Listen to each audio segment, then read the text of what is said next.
Laolu Shebanjo, Ọmọ Ìjẹ̀bú Òde Ògbògbò jálẹ̀jálẹ̀. Ọmọ ani tóyìnbó nílé. Ọmọ ani wúrà, ọmọ ani pẹpẹ. This chant is called the Oriki. My grandmother used to sing it to me when I was a child in Nigeria. See, an Oriki is a song of praise of the Yoruba people. And this particular Oriki speaks of treasures that the West does not have.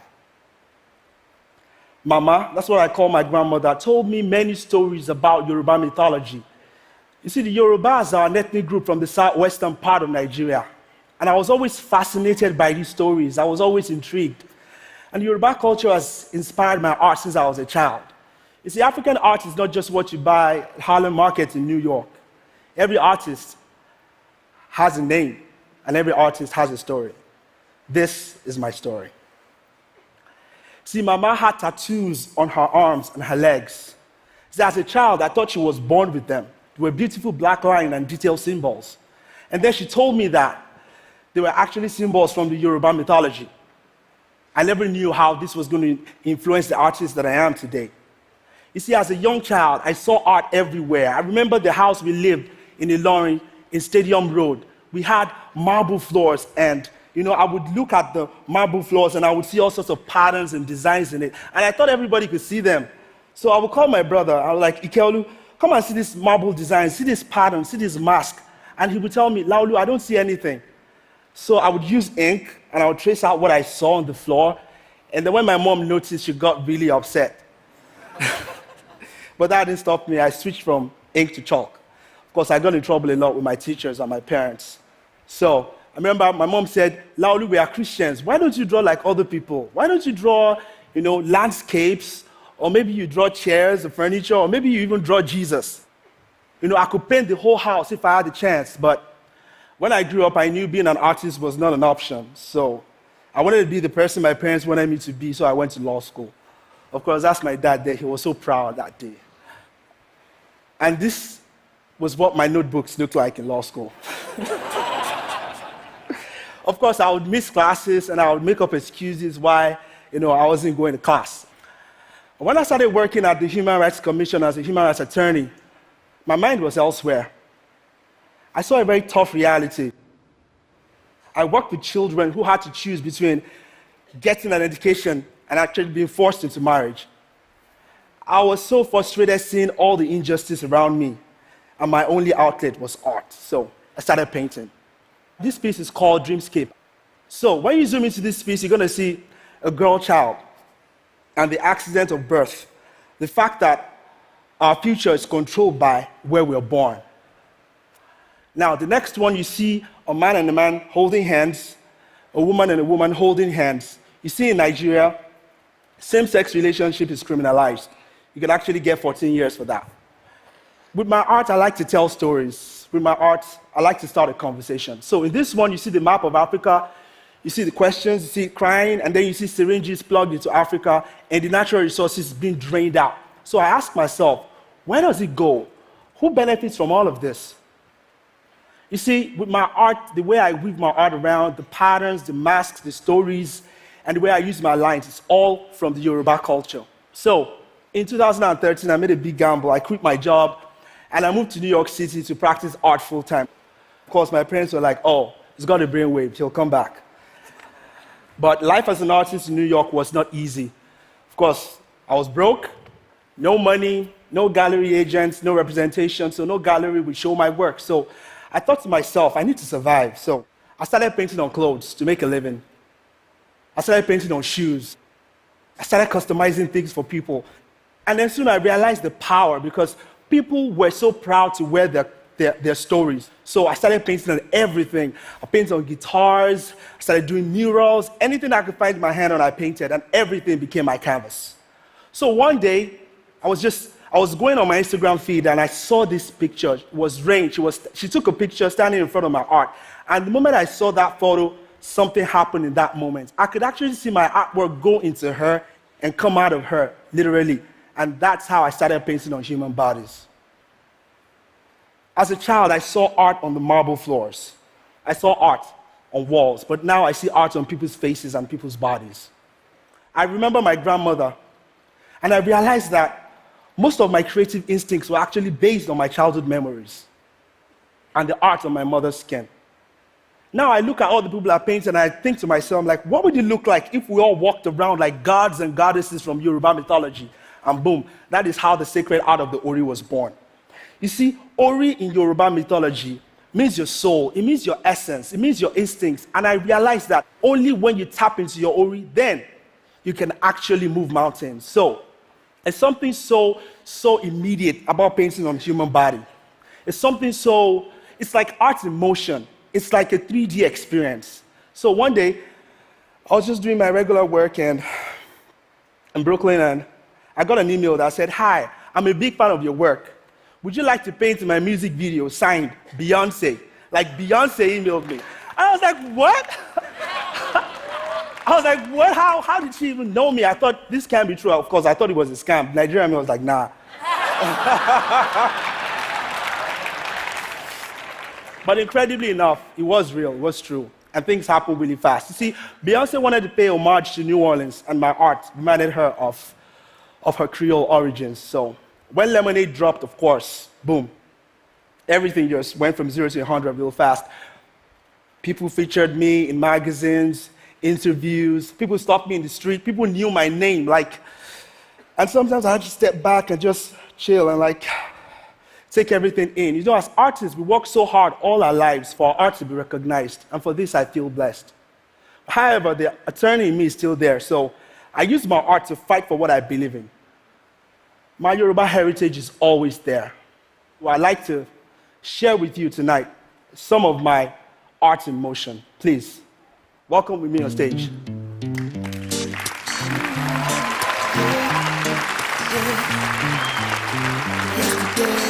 Becomes history. It's not the same what it used to be.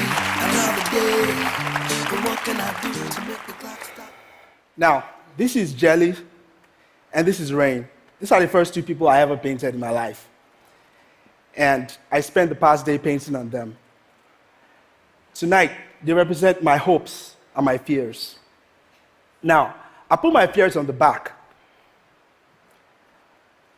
I put my hopes in front. What are my hopes?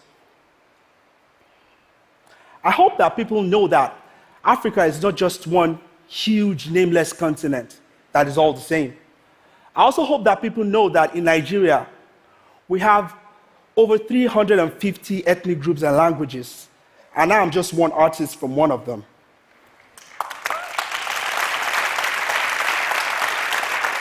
I also hope that you know that I hope I'll be able to change the way people talk about African art on the continent and here.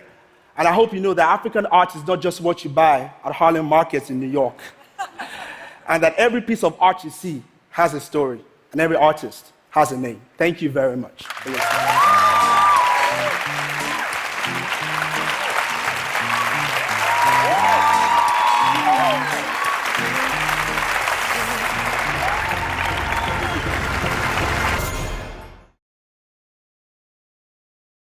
Trying to roll me up.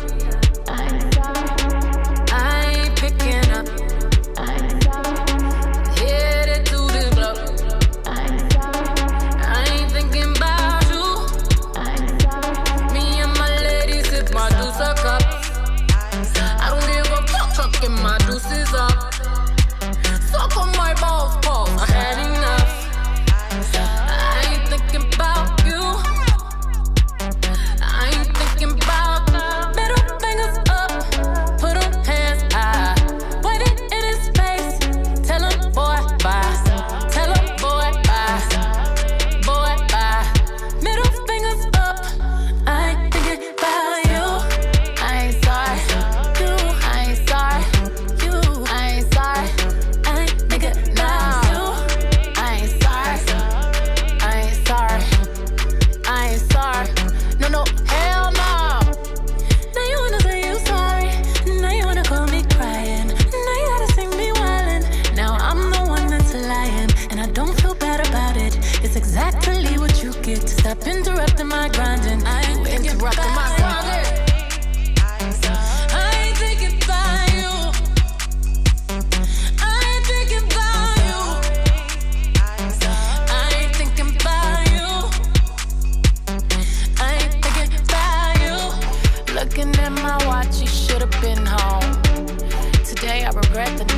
put that ring on. He always got them fucking excuses. I pray the Lord you reveal what his truth is. I left a note in the hallway. By the time you read it, I'll be far away. I'm far away, but I ain't fucking with nobody. Let's have a toast to the good life. Suicide before you see this tear fall down my eyes. Me and my baby, we gon' be alright. We gon' live a good life. Big homie better grow up. Me and my woodies bout to stroll up.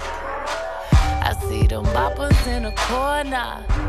They sneaking out the back door. He only want me when I'm not there. He better call Becky with the good hair.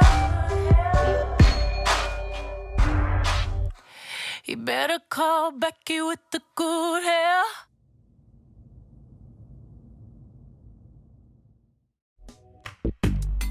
I believe art is a conversation starter. It's something that helps you see the artist and see how he sees the world. I wake up in the morning, I feel a certain type of way. I feel like a conqueror today. I feel like a god. I feel like a king. I feel like a warrior. And what do? I paint it on my face. Everything is my canvas. Everything is my canvas. I painted on wood, painted on guitars, painted on walls, did murals. You know, it's just moving my art from regular media canvas and doing stuff on jackets or leather and everything. I was like, oh, let me try, you know, the human body is like, I moved like art on the human skin. It kind of just was fascinating to see what the dark skin came up. Like the melanin in your skin is just, it's like fire. It's not the white that is painted. The skin actually becomes the paint. It's just beautiful.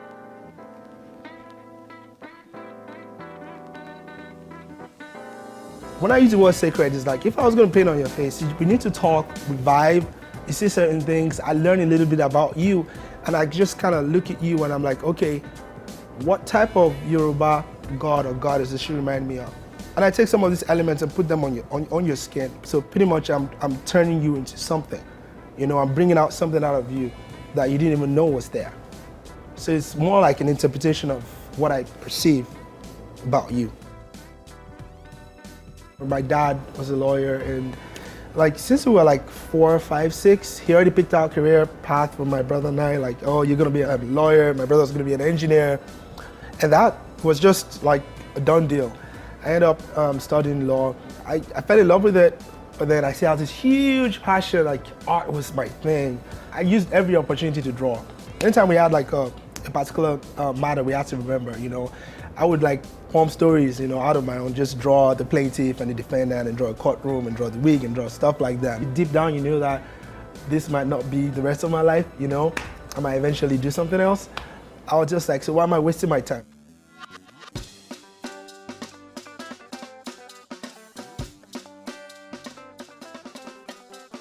Never knew I would get a call from Beyonce, but I did. Somehow, somewhere in the universe, she found my stuff. And things like that just make me want to encourage other people and tell them that you just never know who's watching you. Just once it makes you happy, keeps you away from all bad stuff. Because for me, I've never felt more alive in my life doing this, doing art full time. It's me.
to your river.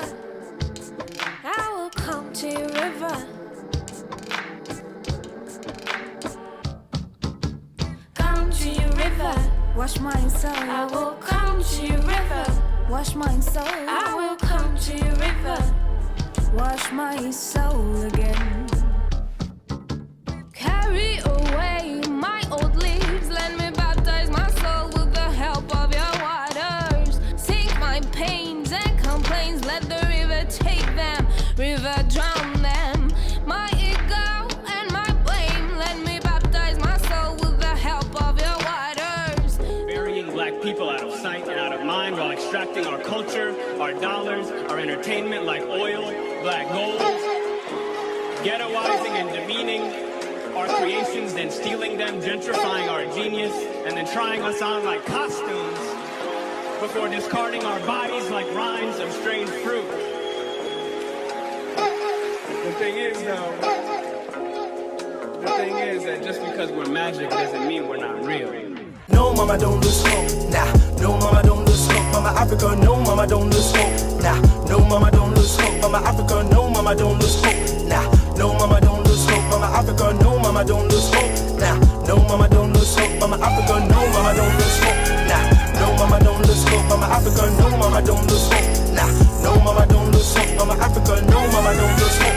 Nah, no, mama, don't lose hope. Mama Africa, no, mama, don't lose hope. Nah, no, mama, don't lose hope. Mama Africa. Going against gravity, rising and finding my way to the top. Vimisile, Olotumare, Baba Loke, show me the way to make it. Breaking away like Otakite, Kilo de Timba celebrate Edemi, Ashami, Iwame, Tombi, Missy, Modagbasi, no jealousy. We're cool as a breeze. With the new cool, with the new school. Fortunately, good to major, Yaya Mefa. Basically, mama, don't lose hope. See, I'm an African boy and I'm proud. I'm a Ijebu Odo, Gogo Jale Jale. Duro going, on my meal, doesn't fall.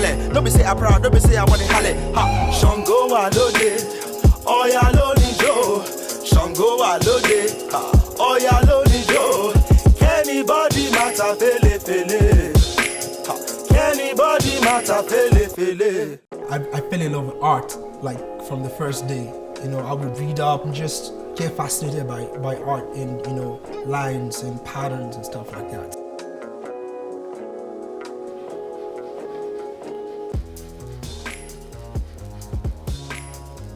Born to Nigerian parents, we know that, you know, doing art was frowned upon.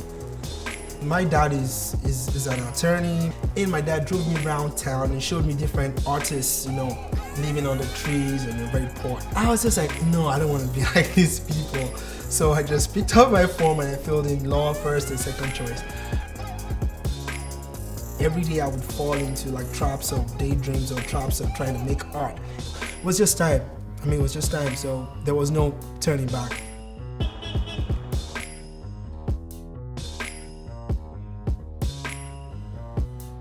My parents, they didn't talk to me for a while. My mom was in touch with me, but my dad was just like, what are you doing?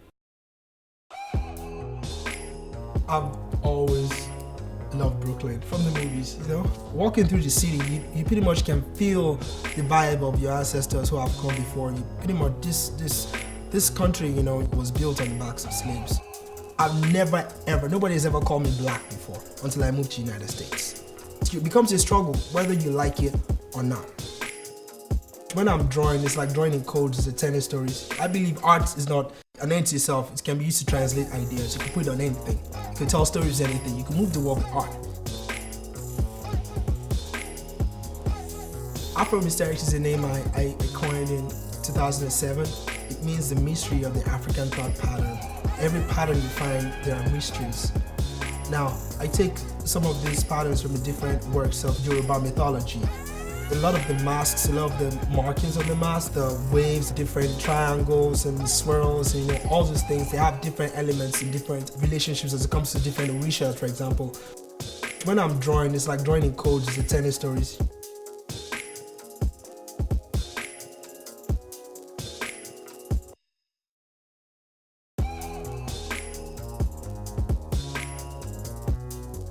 I've found a way to actually be able to apply that in different forms and areas of art. When it comes to fashion, it comes talking about social justice, it comes talking about anything I want to talk about, I can actually code them in this pattern.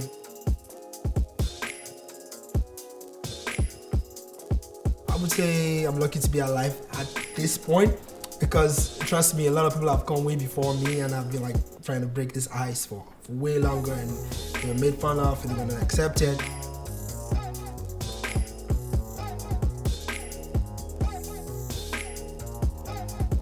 You know, with this art now, I find power to be able to express myself and actually also lead other people, also tell their own stories, you know. So I find myself as a bridge, as an educator. It's a unique spot to be. I'm just excited, you know, for the future, and I'm just happy to be doing what I'm doing right now. I've never felt more alive in my life. My name is Laolu Shebanjo, also known as Laolu NYC. My Africa is now. And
Especially us both being Nigerians, it means something. To people like us, it doesn't exist. We don't really Not that we don't know what it means. Yeah, exactly. It's not something that we live in reality.